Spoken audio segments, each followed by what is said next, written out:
ડભોઈ પૌરાણિક શ્રી વાઘનાથ મહાદેવ મંદિર ખાતે વિશ્વ કલ્યાણની ભાવનાથી લઘુરુદ્ર યજ્ઞનું આયોજન કરવામાં આવ્યું।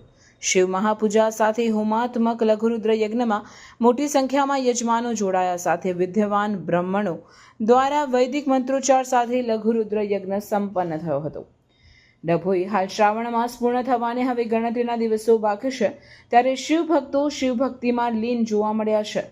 ડભોઈ પૌરાણિક શ્રી વાઘનાથ મંદિર ખાતે શ્રી વાઘનાથ મંદિર ટ્રસ્ટ દ્વારા વિશ્વ કલ્યાણની ભાવનાથી લઘુરુદ્ર યજ્ઞનું આયોજન કરવામાં આવ્યું। આ પ્રસંગે મોટી સંખ્યામાં યજમાનો શિવ મહાપૂજા અને હોમાત્મક લઘુરુદ્ર યજ્ઞમાં જોડાયા હતા। વિદ્યવાન બ્રાહ્મણો દ્વારા વૈદિક મંત્રોચ્ચાર સાથે વિશેષ પૂજા કરવામાં આવી। મહાપ્રસાદી સહિત વિવિધ ધાર્મિક કાર્યક્રમો યોજાયા, જેમાં મોટી સંખ્યામાં શિવ ભક્તોએ દર્શનનો લાભો લઈ ધન્યતા અનુભવતા જોવા મળ્યા। રિપોર્ટર મીત માછી, શિનોર સમાચાર ન્યૂઝ, ડભોઈ।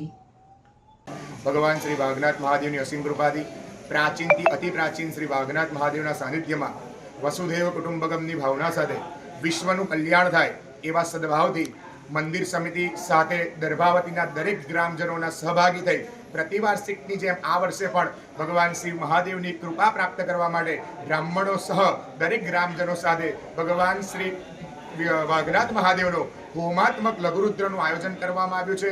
જે લઘુરુદ્રના આયોજન બાદ ભગવાનના કૃપા પ્રાપ્ત થાય એ પ્રતિ અને દરેક ભક્તોનું કલ્યાણ થાય, સાથે સાથે આ નગરજનોને પણ સમગ્ર ભોજન એટલે પ્રસાદીનો પણ કાર્યક્રમ રાખ્યો છે। અને પ્રતિવર્ષની જેમ આ વર્ષ આશરે ખાસી 20 થી 25 વર્ષથી આ અવિરત મહિમા ચાલુ રહ્યો છે અને આગળ પણ આવો અવિરત મહિમા ચાલુ રહેશે અને દરેક વિશ્વનું કલ્યાણ થાય એવા ભાવ સાથે આજના દિવસે આ યજ્ઞ પૂર્ણાહુતિ તરફ જઈ રહ્યો છે। શ્રી વાઘનાથ મહાદેવ કી જય।